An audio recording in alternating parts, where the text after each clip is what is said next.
Men entrepreneurs, beware. Hi Joyful! Pag-usapan natin kung bakit kailangan mag-ingat ng mga tradisyonal makalumang negosyanteng lalaki.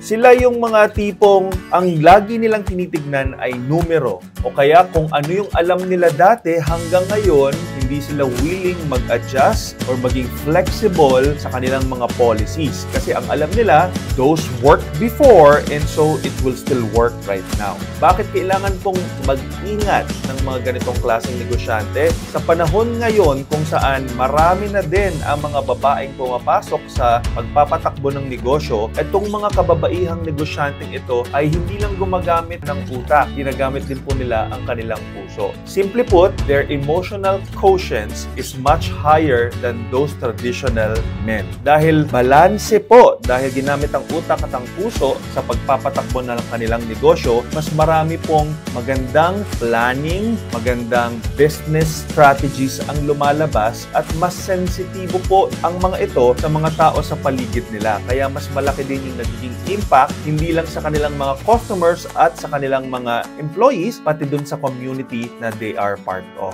Kaya, importante po ang mga negosyanteng kababaihan para magkaroon din tayo ng ibang perspective sa pagpapatakbo ng mga negosyo natin.